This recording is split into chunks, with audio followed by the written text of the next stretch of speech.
Hi everyone, welcome back to the channel. Today we're looking at Good Strategy, Bad Strategy by Richard Rumelt, a book that's been quietly sitting on the shelves of serious executives and consultants for over a decade, and for good reason. In this video, we'll cover what the book is actually arguing, the core frameworks Rumelt introduces, where I think it genuinely delivers, and a couple of places where it has its limits. Honest review, as always. Let's get into it. Richard Rumelt has spent decades studying why some companies win and others don't.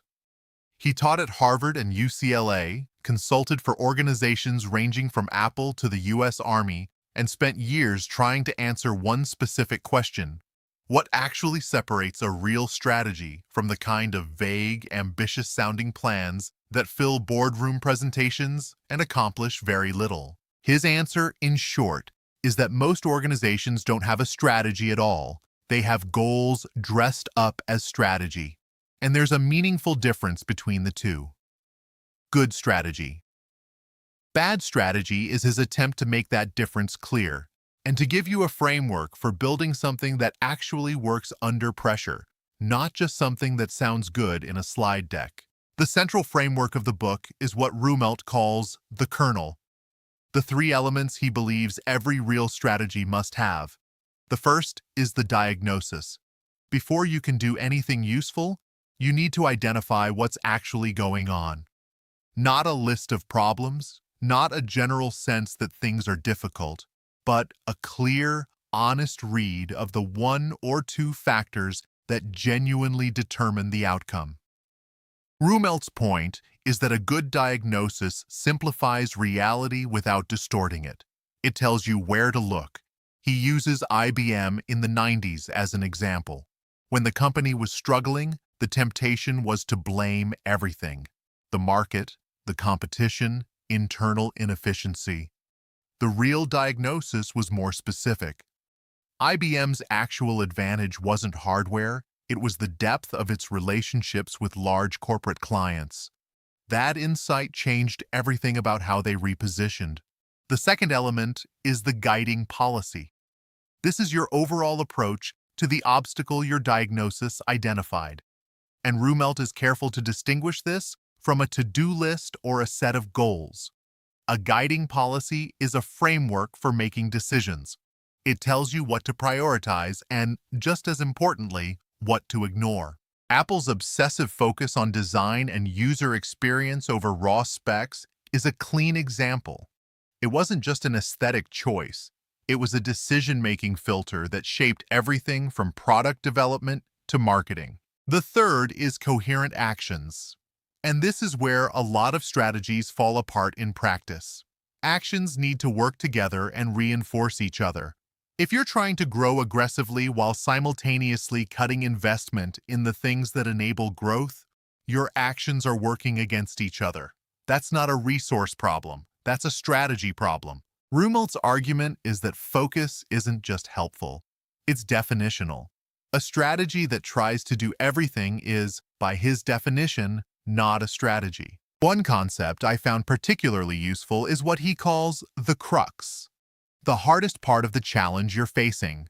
The idea comes from rock climbing, where the crux is the single most difficult move on a route. If you can't get past it, nothing else matters. In business terms, the question is, what is the specific thing that makes this problem hard? Not the list of things that are difficult, the one thing that, if you solve it, unlocks everything else.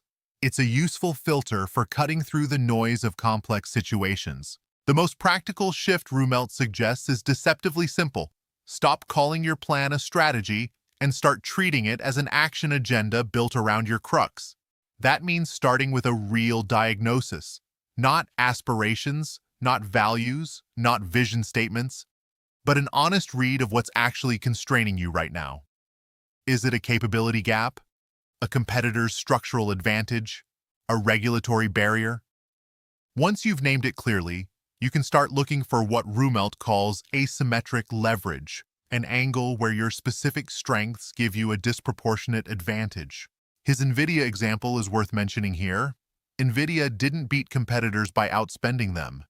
They identified that the standard 18-month development cycle in their industry was a constraint everyone accepted as fixed. By moving to a 6-month cycle, they didn't just move faster, they made the old competitive dynamics largely irrelevant. That's what strategic leverage actually looks like in practice. Strategic leverage is about finding those angles where you have a clear advantage that others can't easily replicate or follow. Now, a few honest observations about where the book has limits. The most common criticism, and I think it's a fair one, is that Rumelt is better at diagnosing bad strategy than he is at teaching you how to build a good one. He's excellent at showing you what's wrong with vague, goal-heavy plans. He's somewhat less concrete when it comes to the actual process of getting from a diagnosis to a guiding policy. For readers looking for a step-by-step method, that gap can be frustrating. The examples also skew heavily toward large organizations, IBM, Apple, NVIDIA, the US military. The principles translate to smaller businesses, but Rumelt doesn't do much of that translation for you. If you're running a 10-person company or building something from scratch, you'll need to do some of that work yourself. And finally, the book is quite dense in places. It's not a quick read, and some chapters go deep into case studies that feel more academic than practical. That's not necessarily a flaw. It's a reflection of who Rumelt is and where the book comes from, but it's worth knowing going in. Despite those limitations, Good Strategy, Bad Strategy is one of the more intellectually honest books I've come across in this space. Rumelt doesn't promise a formula. He doesn't tell you strategy is easy if you just follow 5 steps. His argument is more uncomfortable than that. That real strategy requires judgment, clarity, and the discipline to say no to things that sound reasonable but dilute your focus.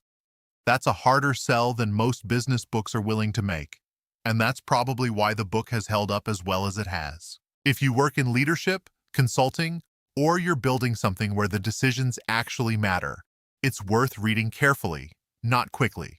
Hope this gave you a useful and honest picture of what the book is about.